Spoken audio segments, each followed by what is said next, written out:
یہ کہانی ہے ایک ایسے انسان کی جو مستقبل سے آیا تھا، ایک ایسا انسان جو جانتا تھا کہ آنے والے سالوں میں کیا ہونے والا ہے، اور ایک ایسا راز جو انٹرنیٹ کے اندھیروں میں چھپا تھا۔ یہ کہانی ہے جان ٹائٹر کی، جو اچانک سن 2000 سال میں انٹرنیٹ پر نمودار ہوا اور اپنی حیران کن پیشن گوئیوں سے دنیا کو ہلا کر رکھ دیا۔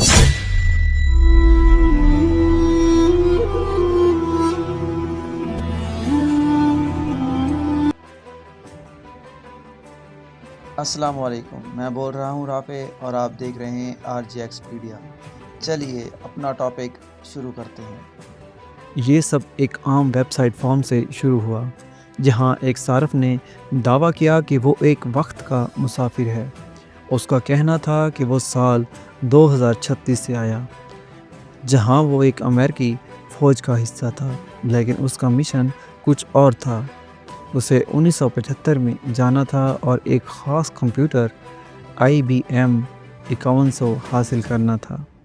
بظاہر وہ ایک عام کمپیوٹر لگتا تھا، لیکن جان ٹائٹر کے مطابق اس میں بہت سی ایسی خصوصیات تھی جو عام انسان بالکل بھی نہیں جانتے تھے۔ جان ٹائٹر نے اپنے دعووں کے ساتھ کچھ ایسی تصاویر اور تکنیکی خاکے بھی شیئر کیے جن میں وقت کے سفر کی مشین اور اس کے اندرونی حصے دکھائے گئے تھے۔ اس کے مطابق وقت کا سفر ایک مخصوص گریوٹی اور ڈسٹریشن اور بلیک ہولز کے ذریعے ممکن تھا۔ یہ ایک عام سائنس فکشن فلم کی کہانی کی طرح لگ رہا تھا، لیکن جو چیز اسے مزید پراسرار بناتی تھی وہ اس کی پیشن گوئیاں تھیں۔ جان ٹائٹر نے کہا کہ 2004 میں امریکہ میں ایک خانہ جنگی شروع ہوگی جو 2015 تک جاری رہے گی۔ اس جنگ کے نتیجے میں امریکہ ٹوٹ جائے گا اور ایک نئی حکومت وجود میں آئے گی، لیکن یہ تو صرف آغاز تھا۔ اس نے کہا کہ 2015 میں ایک خوفناک پہلے ان عالمی دونوں جنگ کلوکس ہوگی، میں سیم ٹائم دکھ رہا جوہری تھا، ہتھیاروں لیکن کا اب استعمال جس کلوک ہوگا کو آپ اور ایروپلین میں دنیا لے کر کی گئے تھے آبادی اپنے کا ساتھ، ایک اس حصہ کا ٹائم کچھ نینو تباہ ہو سیکنڈز جائے تک گا۔ لوگ ٹریول کر رہے کیا ہوتے ہیں یہ اور وہ ایک فریز ہوتے ہیں، سچائی وہ تھی کرائیو یا صرف سلیپ میں ایک ہوتے ہیں جہاں پر ذہین انسان مہینوں کا تک بنایا سالوں ہوا تک انسانوں کو منصوبہ؟ ایک ایسی کنڈیشن میں رکھا جاتا ہے۔ لوگ حیران تھے کہ کچھ نے اس پر یقین کر لیا اور کچھ نے ایک مذاق ہی سمجھا، لیکن جان ٹائٹر کے دعوے اس وقت مزید پراسرار لگنے لگے جب کچھ ایسے حقائق سامنے آئے جو اس کی باتوں سے ملتے جلتے تھے۔ IBM 5100 کے بارے میں اس کی باتیں بعد میں درست ثابت ہوئی، کیونکہ اس کمپیوٹر میں واقعی ایک ایسا فیچر تھا جو عام لوگوں کے علم میں نہیں تھا۔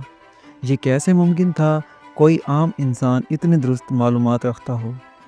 لیکن پھر اچانک جان ٹائٹر غائب ہو گیا، جیسے آیا تھا ویسے ہی خاموشی سے چلا گیا۔ اس کے بعد کئی تحقیقات ہوئیں۔ کچھ لوگوں نے کہا کہ یہ سب ایک سازش تھی، اور کچھ نے ثابت کرنے کی کوشش کی کہ یہ دھوکہ تھا۔ 2009 میں ایک تحقیق کے مطابق یہ ممکنہ طور پر ایک وکیل اور اس کے بھائی کا بنایا ہوا مذاق تھا، لیکن پھر بھی اس کے کچھ پہلو آج تک حل نہیں ہو سکے۔ جان ٹائٹر کی کہانی انٹرنیٹ کی سب سے بڑی پراسرار کہانیوں میں سے ایک ہے، چاہے یہ حقیقت ہو یا ایک شاندار فریب۔ اس نے لوگوں کو وقت کے سفر اور مستقبل کے امکانات کے بارے میں سوچنے پر مجبور کر دیا۔ اگر آپ کو یہ موقع ملے کہ آپ وقت میں سفر کر سکیں تو کیا آپ کریں گے؟ کیا آپ ماضی میں جا کر کچھ بدلنا چاہیں گے یا مستقبل میں جھانک کر اپنی تقدیر دیکھنا چاہیں گے؟ فیصلہ آپ کے ہاتھ میں ہے، لیکن یاد رکھیں کچھ راز ہمیشہ راز ہی رہیں۔